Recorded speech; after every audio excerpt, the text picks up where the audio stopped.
जय महाकाल। साधना ज्ञान की वीडियो देखने के लिए आपका बहुत बहुत धन्यवाद। अगर आप मेरे चैनल पे पहली बार आए हुए हैं तो रेड कलर का सब्सक्राइब बटन दबा दीजिए, या जिसने मेरे चैनल को सब्सक्राइब नहीं किया है वो रेड कलर के सब्सक्राइब को बटन के दबा के बेल आइकन जो है घंटी के आकार का, उस पर क्लिक करके ऑल पिन क्लिक कर दीजिएगा, जिससे कि हमारे चैनल की जो भी लेटेस्ट वीडियो है उसकी अपडेट आपको मिलती रहे। जय महाकाल। साधना ज्ञान चैनल में आप सभी का एक बार फिर से स्वागत है। आज मैं आप लोगों के लिए एक सवाल आया था, उसके विषय में जानकारी दे रहा हूँ। YouTube पे जैसे कि मैंने आप लोगों से बोला है कि आप लोगों के अगर कोई सवाल हो तो मुझसे पूछ लिया करिए कमेंट में, और नहीं तो व्हाट्सएप पे तो मैं इजीली रिप्लाई दे ही देता हूँ। तो एक साधक हैं, उन्होंने एक सवाल पूछा है कि मेरे को ज़रा इसकी जानकारी दीजिएगा। जैसे कि कोई अजय श्रीमाली जी हैं, उन्होंने सवाल पूछा है कि गुरुजी नमस्कार। गुरुजी, नायका, अप्सरा, यक्षिणी और भैरवी, महाविद्या और मातृका शक्ति, उनकी शक्तियों के विषय में थोड़ा बताइएगा। तो देखिए, सबसे पहले आपको मैं समझाता हूँ। अप्सरा बहुत बार समझा चुका हूँ, एक stage of starting of energy से समझाता हूँ मैं, जिससे आपको पूरा समझ में आ जाएगा। फॉर वन पर्सन, जैसे कि इवन देन मैं ही हूँ, तो मेरे अंदर जो एक एनर्जी है जिसके थ्रू मैं चल रहा हूँ, जिसके थ्रू मैं आपसे बात कर रहा हूँ और आप भी मेरे से बात कर रहे हैं, उसके थ्रू मैं आज आपको समझाऊंगा, जिससे आपको प्रॉपर समझ में आ जाएगा उस गाइडेंस के माध्यम से। क्योंकि बहुत सी चीज़ें होती है जो हम लोग नहीं समझ सकते, तो साइंस के थ्रू अकॉर्डिंग समझेंगे। जो हमारी बॉडी साइंस है, जैसे ह्यूमन साइंस बोलते हैं या मेडिकल साइंस बोलते हैं, उसी के थ्रू मैं समझाता हूँ, आपको प्रॉपर समझ में आए। और भी सवाल हो तो देखिए, ऐसे सवाल आप लोग पूछेंगे तो अच्छा लगता है। ऐसे सवाल मत पूछिए कि क्या होता है कि मुझे सिद्धि मिलेगी कि नहीं मिलेगी। वो कोई भगवान नहीं हूँ मैं ना, मेहनत करेंगे तो सबको मिलेगी। ठीक है, तो पहले आज के टॉपिक को कंप्लीट करता हूँ, फिर इसके आगे कुछ ऐसे गट्स बताऊंगा जिससे जल्दी सिद्धि मिलती है। अप्सरा, हमारी बॉडी के अंदर एक सोल है, जिसे हम बोलते हैं एक शक्ति। वो हमारी शक्ति है। जैसे कि मान लीजिए कि मेरा नाम राम प्रकाश है, फॉर एग्जाम्पल। राम प्रकाश नहीं है सर, फॉर एग्जाम्पल मेरा नाम राम प्रकाश है या हरीलाल है, तो हमारी जो सोल है उसका नाम हुआ हरीलाल। अब उस सोल को किसी ने मेरे को, ऐसे कि मान लीजिए गुरु मान लिए, तो उसने मेरे को पूजना शुरू किया, प्रार्थना शुरू करी, और एनर्जी के रूप में जब मैं एक्सपायर हो गया, जैसे ऐसा समझ लीजिए मैं सडनली मर गया किसी भी एक्सीडेंट में, तो मेरी जो सोल होगी वो हरीलाल के नाम से जानी जाएगी। पर जितनी कैपेसिटी होगी उसके हिसाब से मेरी कैटेगरी। अब capacity in the souls of, कि जितने मेरे पॉजिटिव वर्क होंगे, निगेटिव वर्क होंगे, उस कैपेसिटी के अकॉर्डिंग मेरी सोल को ऊपर वाले की कैटेगरी में डिसाइड किया जाएगा। अब जैसे कि मान लीजिए मेरी सोल बन गई जो बन गई अप्सरा, तो अप्सरा कहलाएगी हरीलाल की अप्सरा, मतलब हरी अप्सरा। ठीक है, हरीलाल अप्सरा या हरी अप्सरा, ऐसे करके वो अप्सरा कैटेगरी में पहुंचाएगी। अब इसके ऊपर जाएंगे तो हमारी आ जाती है योगिनी। ठीक है, तो वो हो गई हरीलाल योगिनी। ठीक है, क्योंकि जैसे जैसे पुण्य बढ़ेंगे वैसे। उसके बाद आ जाएगी नायका, फिर मेरी पुण्य बढ़ेंगे तो नायका।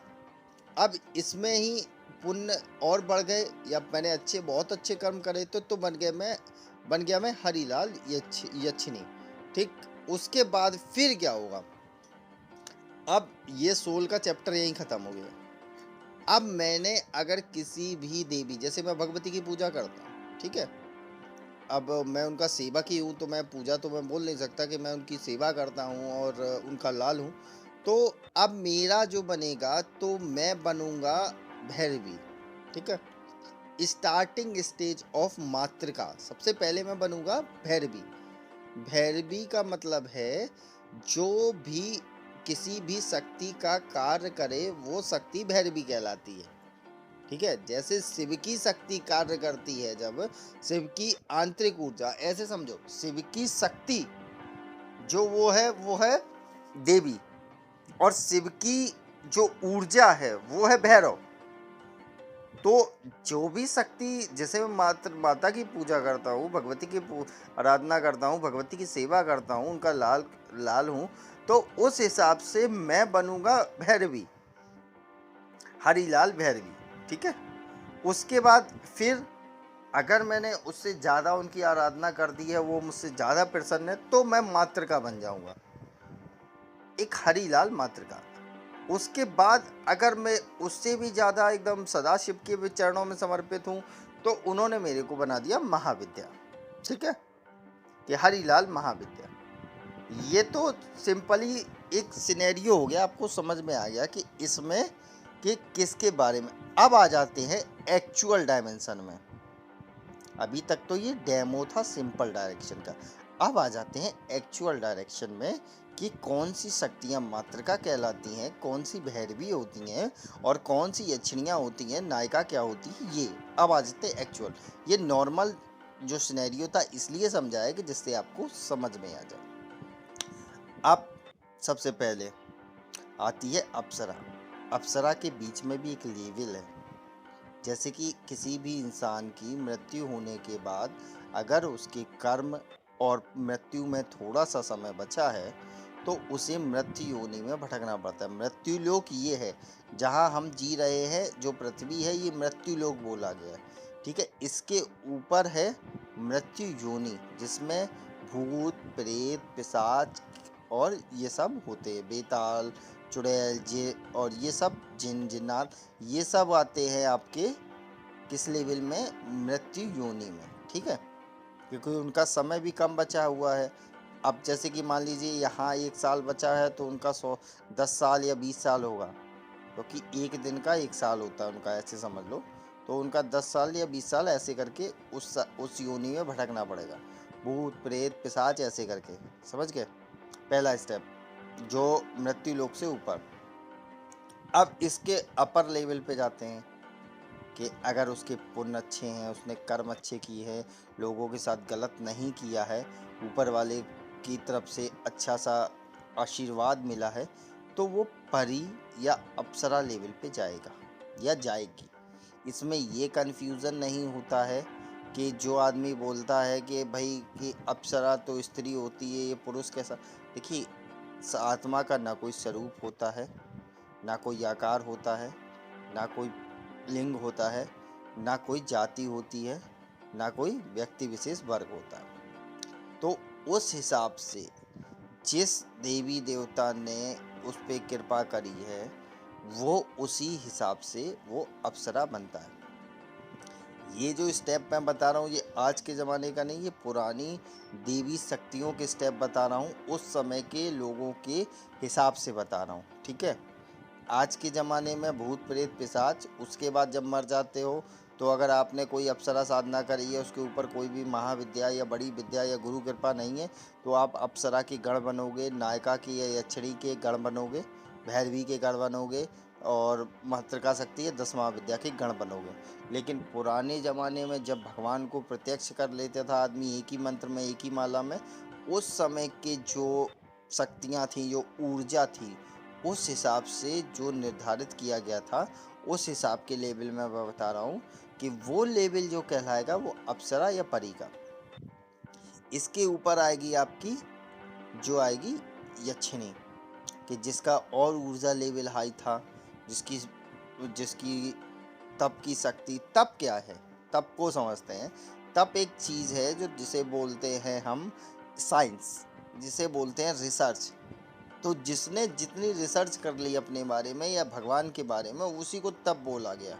मंत्र क्या है, एक फ्रिक्वेंसी मतलब एक तरीके का एक इलेक्ट्रॉनिक डिवाइस, जिससे कि दूसरे चीज़ों को हम कमांड कर सकें।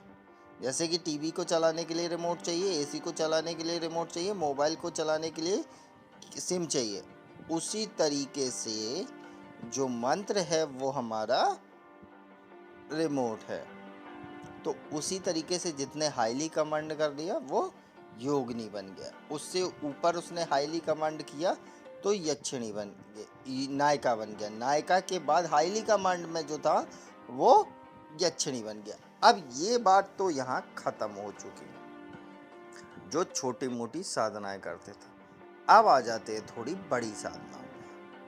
अब जैसे कि जो शुरू से भगवान की सेवा उपासना में लगा रहा, जिसने भगवान की ही साधना करी हमेशा, भगवान के ही सिद्धि करी, भगवान पे ही लीन रहा, उसी की रिसर्च में लगा रहा, उन्हीं की मंत्रों को जाप करता रहा पुराने ज़माने में, तो उसको दर्जा दिया गया एक योग सिद्धि उसको प्रदान हुई। क्योंकि जो जो सिद्धि प्रदान करता है वो हमेशा क्या करते हैं, देवी या देवता ही तो करते हैं। अब उसकी मृत्यु हो जाती है, क्योंकि जो जीवन एक निश्चित है, जो आया है वो जाएगा। अब वो प्रभु में लीन हो गया, ऐसे समझो, प्रभु में लीन हो गया, तो जो शक्ति उसके अंदर से निकली प्रभु के किसी विशेष कार्य के लिए, उसको बनाया गया भैरव या भैरवी। ठीक, क्योंकि वो उस लेवल की शक्ति थी। अब उसने उतना ही कर्म किया कि वो प्रभु के कार्य कर सके या भगवती के कार्य कर सके, तो वो बनी भैरवी, या प्रभु के कार्य कर सके तो बना भैरव। ठीक, योग शक्ति के माध्यम से प्रभु की योग शक्ति और उसकी शक्ति मिलके बन गई भैरवी या भैरव। अब इसके ऊपर जिसने बहुत ही सेवा कर दी इन लोगों की, ठीक है, तो उस हिसाब से वो बन गए प्रभु की ही जो अंग है। ऐसे अंग मान लीजिए, जैसे वासुकी नाग हुआ और नंदी हुए, ये सब हुए, ये प्रभु के अंग हैं। तो जैसे समझ लो, जब शिव का रुद्राक्ष किया जाता है, और उसका रुद्राक्ष का एक प्रभु का अंग ही है। ठीक, और प्रभु का जो पूजन किया जाता है और उनका पूजन किया जाता है और पंचोपचार किया जाता है या रुद्राभिषेक किया जाता है, तो उसमें क्या बुलाता है, भैरव बुलाए जाते हैं ना, वशु, जिसे बोलते हैं वशु। तो वशु क्या है, वशु है मातृका शक्ति, जो महाविद्याओं में आता है। मातृका शक्ति कौन होती है, जो महाविद्याओं में, और जो शिव की में क्या होती है, शिव की शक्ति वशु। तो 12 वसु जो बुलाए जाते हैं वो 12 प्रभु की शक्ति हुए। अब महाविद्याओं में जो शक्ति बुलाई जाती है वो होती है मातृका शक्ति। ठीक है, मातृका शक्ति के ऊपर क्या होती है, डायरेक्ट देवी या देवता, जो भूतत्व के देवता। अब इसमें भी कंफ्यूजन समझो, भूतत्व के देवता कौन है, जो पृथ्वी पे हैं, जिसे बोलते हैं हम महाविद्या।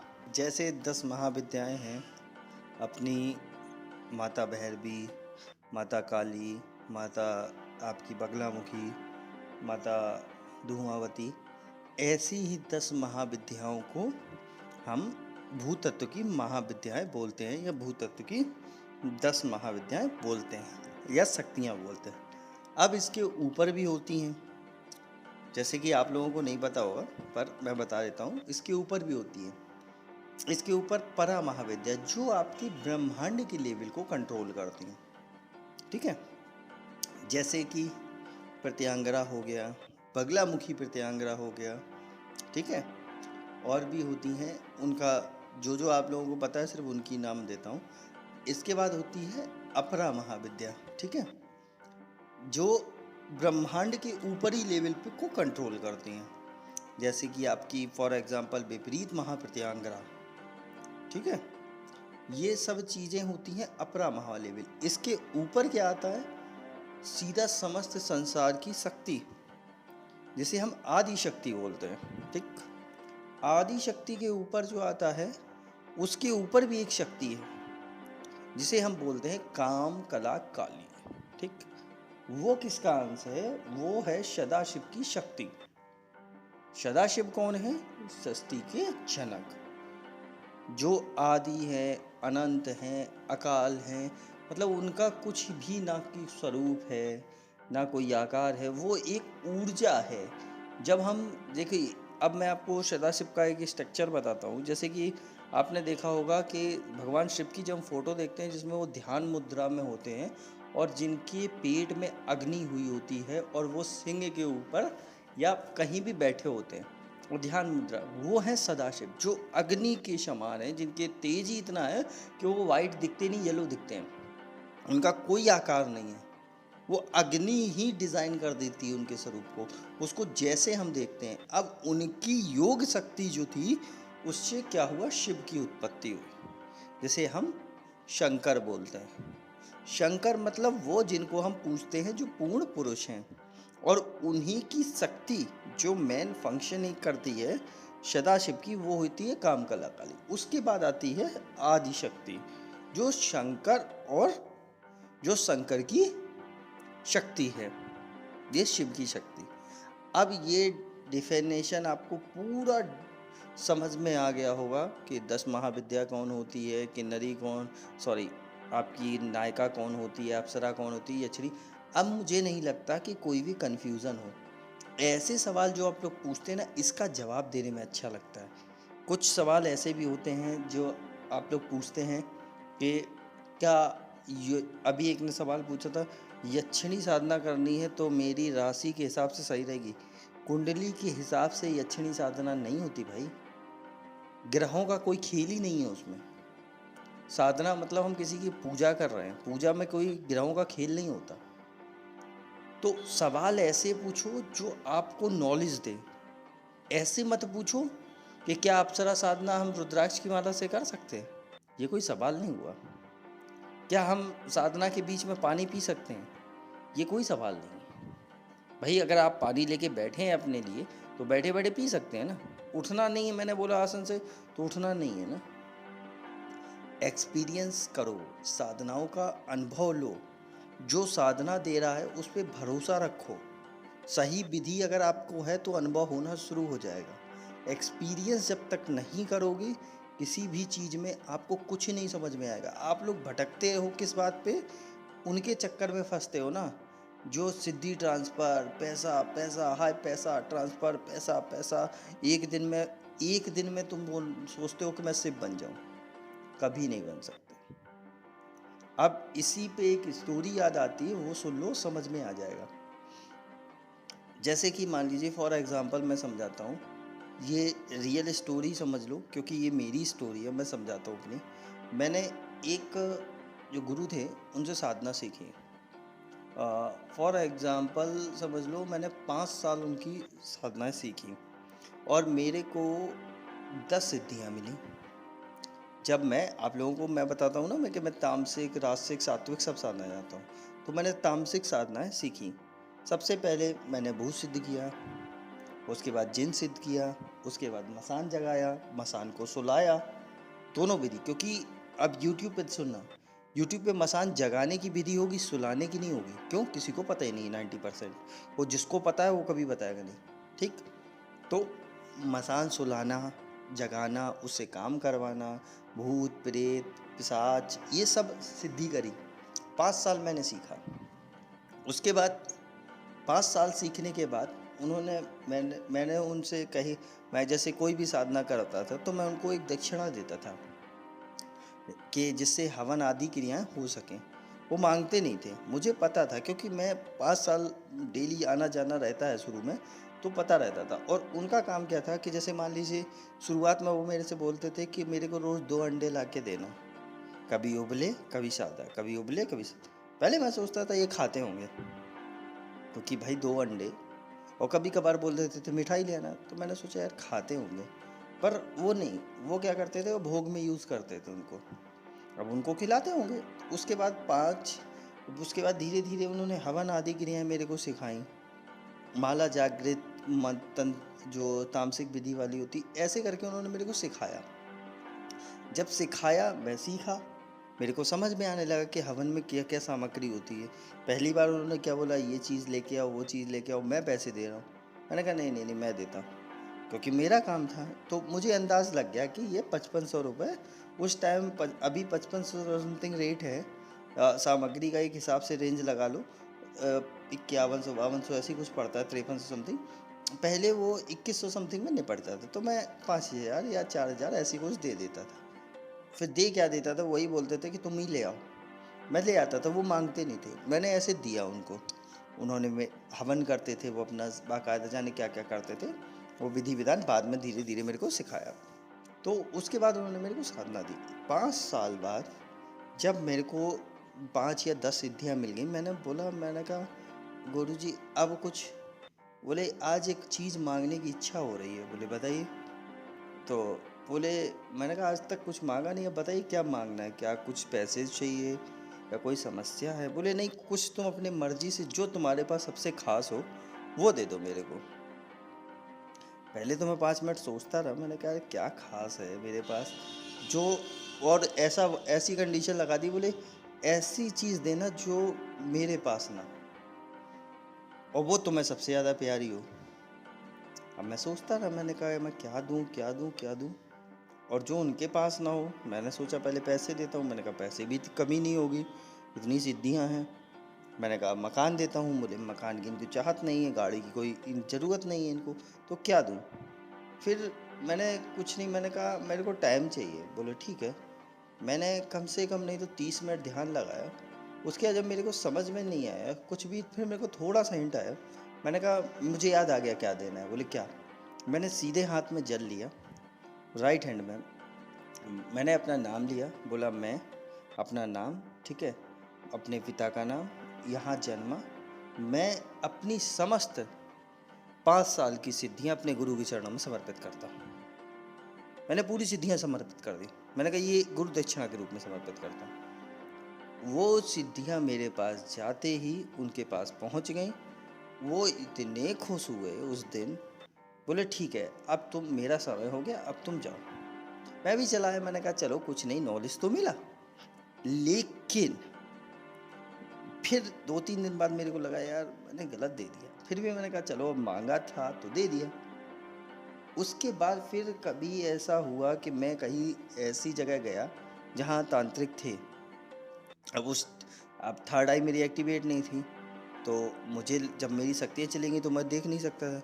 तो तांत्रिक जो थे, क्योंकि मेरी उनकी बहस होती रहती थी, तो उन्होंने मेरे ऊपर थोड़ा गलत प्रभाव यानी शक्ति का प्रयोग किया।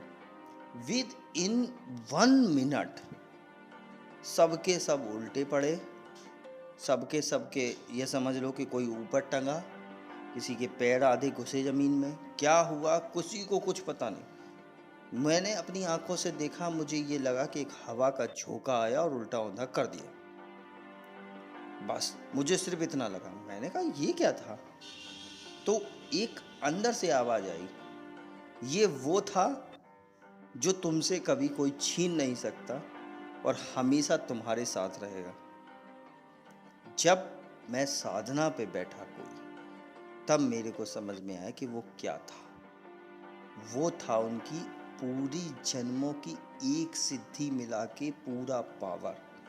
क्योंकि मैंने उनको पूरा समर्पण दिया, उन्होंने मुझको पूरा अपना एक शिष्य रूप में माना, और मैं आज भी उस चीज़ का सम्मान करता हूँ। क्यों? क्योंकि गुरु और शिष्य की परंपरा में यही मस्ट है।